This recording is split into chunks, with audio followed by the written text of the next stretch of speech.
So, we'll be studying A Poison Tree by William Blake as an unseen poem.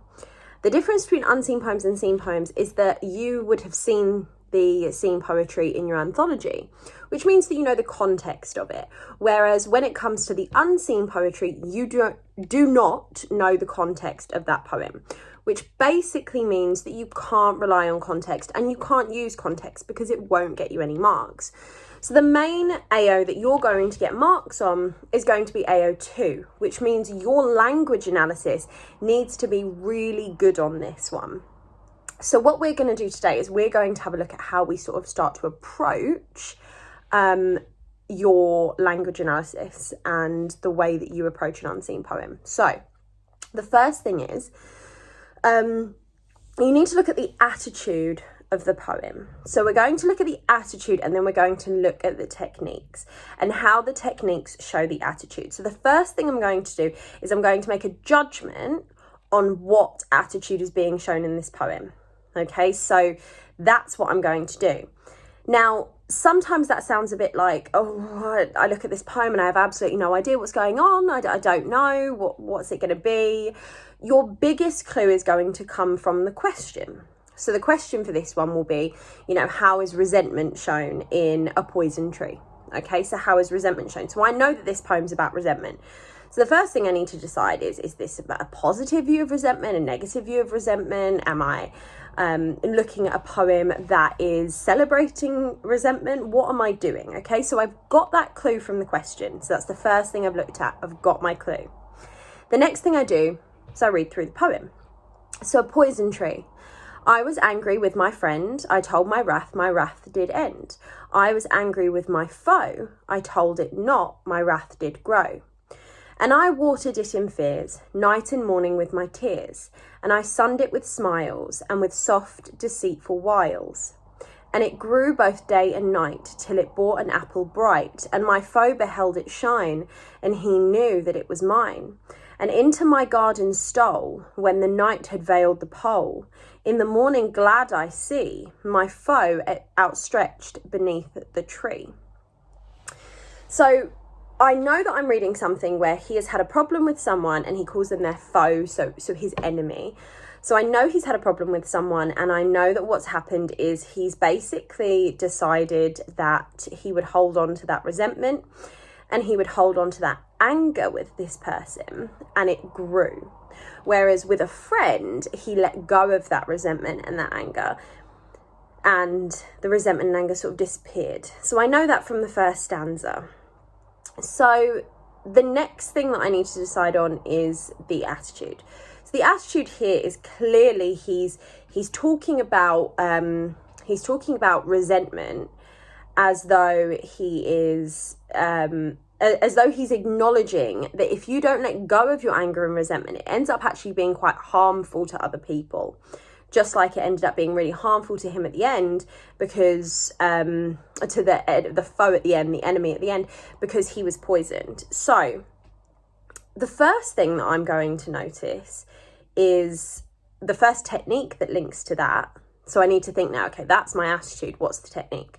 So the first technique that I'm going to link to that is actually this idea of I told it not and my wrath did grow. So you can see that he talks about his wrath growing, and then he talks about I watered it like a plant. So he makes his wrath seem like it's a plant. Now, obviously, emotions aren't plants. So it's a metaphor, right? So I know that, I can spot that. So it's a metaphor. So a metaphor for a tree. Now that goes all the way through the poem, which makes it an extended metaphor because it's something that's happening for an extended period of time throughout the poem. So it's an extended metaphor to show resentment and how resentment can grow if you hold on to your feelings rather than being honest with people. So I'm going to have a look at certain words. So words like the verb grow. So to grow something. And then I'm going to look at the verb watered. And then I'm going to look at sunned. Now, to me, what that shows is that these are presenting this man's ability to hold on to his resentment and to take care of it, right? Just like you would take a plant, take care of a plant, he's taking care of his resentment. And then I'm going to say that the fact that the poison tree goes all the way through the poem, he's saying that anger and resentment, feelings, they grow like plants. If you take care to sort of feed them and feed your resentment, feed your anger, then it gets bigger and bigger and bigger. Okay, so that's what the poet's really saying here. And then at the end of it, obviously, we're seeing that this man's foe was killed or poisoned. So again, it's led him down a really dark path into destroying someone. So his resentment, his anger has led him to destroy someone. So it's led him down a dark path, which could perhaps be the poet suggesting that we shouldn't actually feed our resentment and anger. Because look how simple it was at the beginning. I was angry with my friend, I told my wrath did end.